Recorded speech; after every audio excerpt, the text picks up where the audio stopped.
Welcome to a special edition of Inside APD. We are going to have a roundtable discussion today. I'll be your moderator today. I'm Senna Said with the City of Arlington, and I'm joined here with Police Chief Will Johnson, Corporal Gary Oda, and we have three community members with us today as well: Donna Burley, Burton Purvis, and Maria Elena Doherty.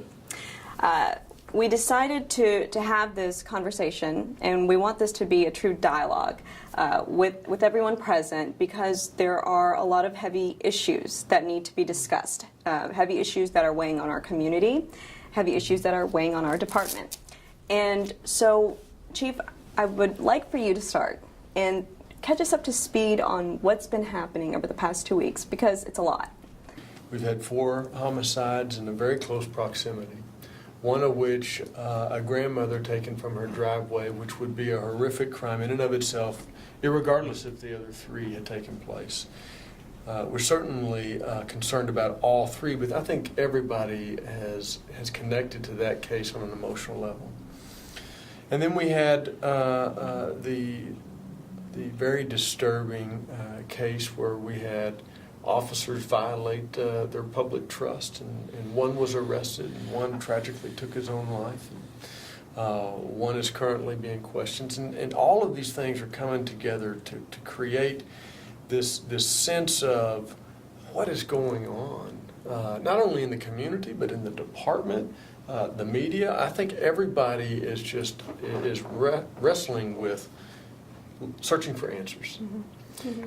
And I think before we actually begin this dialogue, I want our audience to know that this is not scripted.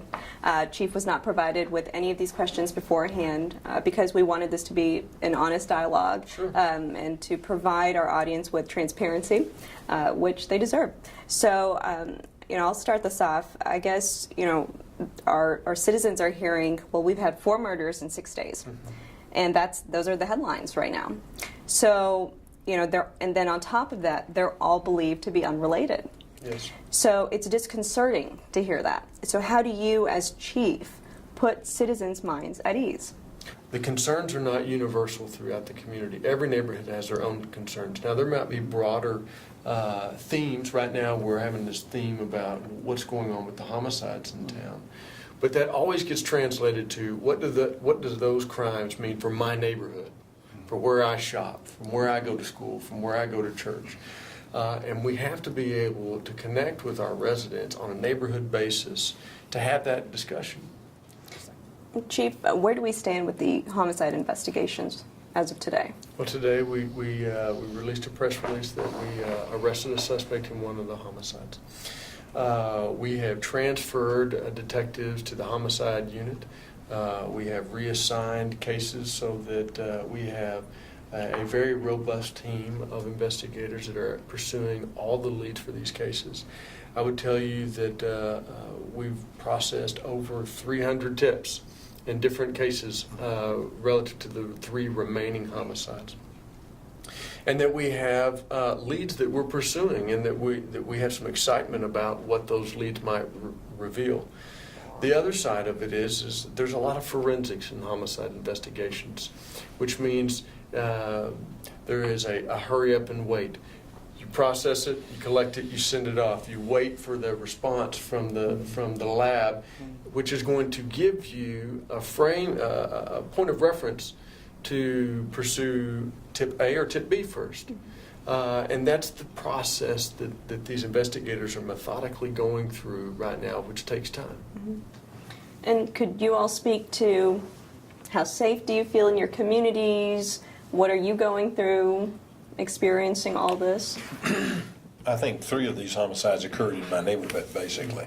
And that's been a concern, just what's happening. My wife does not usually listen to the news, but she picked on it. So when she recognized it, that was a heads up for me, right. Because I'm usually the one staying up with the news, and I was aware of them. But when she said something, really brought to me. And in my neighborhood, I've not met the patrol officer coming through my neighborhood, and so we have some a lot of woods and stuff around our place, and you go, okay, what does this mean for us? And there's this element of concern that comes up because there's lots of easy places to hide in my neighborhood, and I've got a next door neighbor that is a widow, and so it just really brings your attention to it, and you kind of get on an edge, and it makes you aware of a little more aware of what's going on around you. Mm-hmm. What will the police department do to restore that confidence and the faith from the community? And what can citizens do to protect themselves and to really build that relationship with the police department? You know, if I answered that in the simplest of terms, I would say we're not going to give up. We won't quit. We will continue to fight the good fight. We will continue every day to invest in our relationships in our community to make sure that we earn the right to police this community every day. Because I think the last month has taught us that is a very fragile relationship. And so we have to focus on that each and every day. The other thing that I think we express with the community is the fact that we have shared goals, and this is a shared plan. It's not what the community can do and what the police department can do, it's what can we do. Yes. Mm-hmm. Because if we all feel equally yoked with the response to crime in our community, to the response to the livability of our neighborhoods, if we're all equally yoked in terms of we're accountable for making this the best community it can be, well, then we're going to come up with true investment in the plan and true ownership in the plan. If it's a belief that what is the police department going to do about this problem, we're going to fail before we start, because we're not going to be able to deliver on expectations. Chief, it's one thing to deal with illegal activity in your community. It's another to deal with illegal activity from within your organization. So I'd like to shift the conversation a little bit to the other side of what's been happening in our city and with the police department as of late. When did you learn about the federal investigation involving these police officers, and how did you take that news? I think I took the news just like everybody else did. I was embarrassed. I was disgusted. I've given my life to public service and sworn an oath to protect the communities that I've served throughout my career. And my initial response was, I will do everything as the police chief to aid you in locating and arresting these bad elements. And that's what we're going to do. Corporal Gary Oda, I'd like for you to shed some light on, from an officer's perspective, what went through your mind when all these allegations came out, and how are other officers taking this? Well, first of all, Chief Johnson has been disseminating information to us, and it's the information that's coming from the federal government, and it's helpful to see solid information so that we keep the rumors down. And it's been very difficult for us, and of course we talk about what we've read, and we talk about the consequences, because what does it do? 99.99% of the officers are solid, hardworking people who are dedicated to this community. And we feel a sense of betrayal. We feel we were let down, because here's an officer that we worked with over a number of years, and all of a sudden these allegations come up, and it's so difficult for us to accept that we were let down by somebody that we knew well and worked with.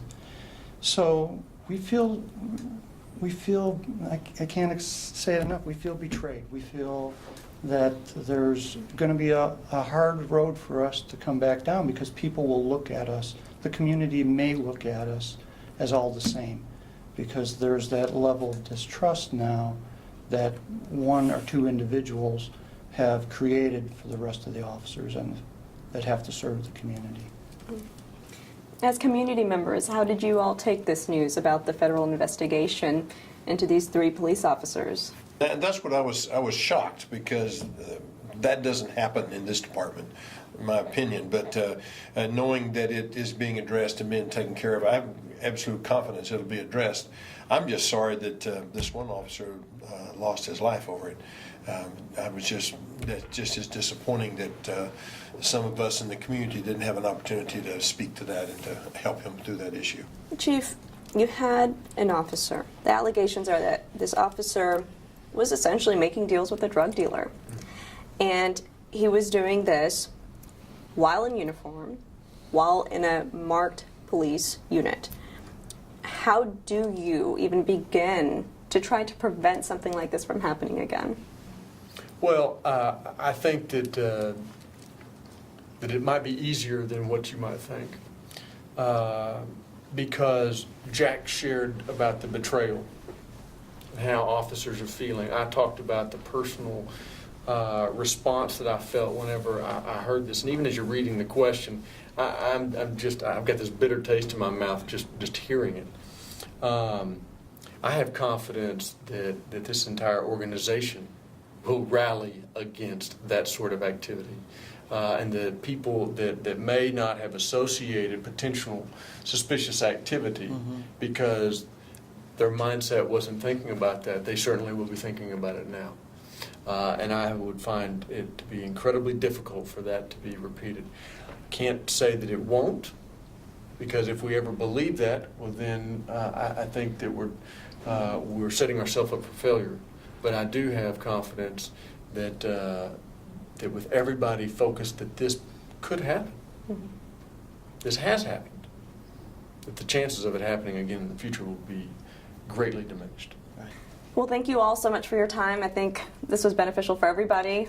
We all walked away with something, I hope, from this dialogue, and we thank our audience for watching. And of course, you can catch us every week for Inside APD, and just don't forget to join our conversation 24/7, 365.